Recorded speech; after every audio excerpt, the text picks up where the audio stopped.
Hello there and welcome. My name is Ray Cranston and I want to spend 5 minutes with you sharing some information about mind freedom, the peace of mind, which is the theme of this blog. And my goal for sharing this is to help you with mind setting. First, I want to share my story. These photos mean a lot to me. They are my inspiration, my drive and force. My story is I left school at 16 with no qualifications. I dropped out of college. I've been completely broke 3 times. And when the girls were at first school, we were struggling to pay bills. Times were tough. To make extra money, I cleaned cars in a petrol filling station car park. And at that time, I was carrying the mental baggage of my past failings. And that's when a friend of mine introduced me to network marketing. For the first 6 months, I worked hard, I struggled, I failed, I worried, I stressed, but I kept on working. I didn't know exactly how, but I knew why I had to make it work.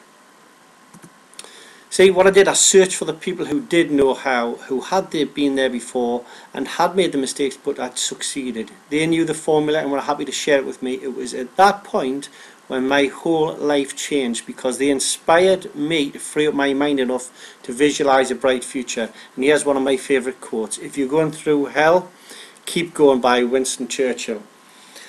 Let's talk about your pasts, and I love this quote by Stephen Covey also: "Live out of your imagination, not your history."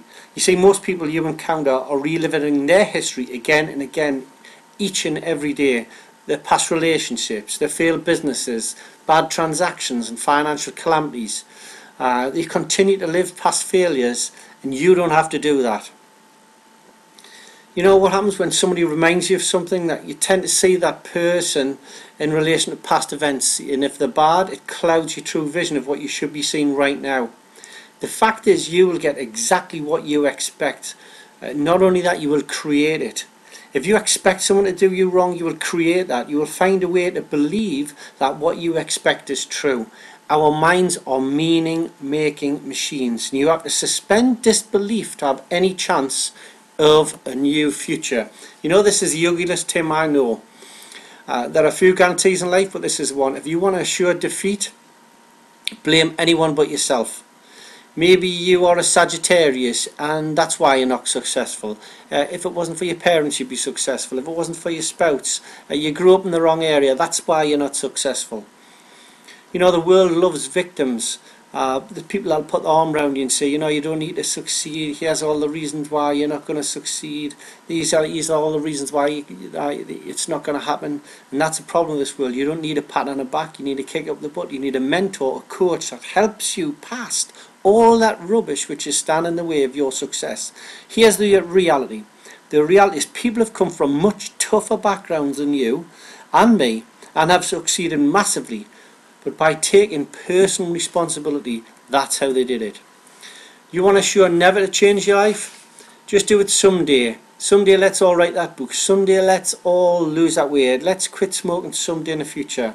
Listen, the stress of putting off something is more harmful than doing it. Either stop or stop saying you're going to do it. If you're going to smoke, just smoke. Keep on smoking. Don't say you're going to quit someday. That's more stressful. If you want to relieve some stress in your life, replace someday with "I will never." Instead of saying "I want to learn how to learn social mastery, social media someday," say "I will never get it. I will never do it." It's actually more freeing. Someday I'll write that book. Say "I will never do it." That's freeing your mind. You do it, and you do it right now. There's no perfect time instead of right now. Those of you listening who are parents, you didn't wait for the perfect time to have children. You just did it. And what do? You do it and you deal with it there and then. Let's think about this. Everything that happened to you in your life was just perfect to bring you to the person that you are now today.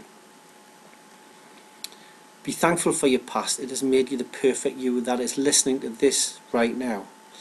You have to love your past. You have to be grateful for your past, or that is a problem. All the bad, negative things, be thankful that they happened and they're not happening right now, because they moulded you to the person that you are right now, which is the perfect mould to make you. You have exactly what you need, all the tools that you need to move forward. And guess what? People need to hear your story. You can inspire the next JP Rowling with your own story. I hope there's been a little insight. I hope it's been useful for you. I hope you take these points and set on that journey to freeing up your mind right now. Thank you.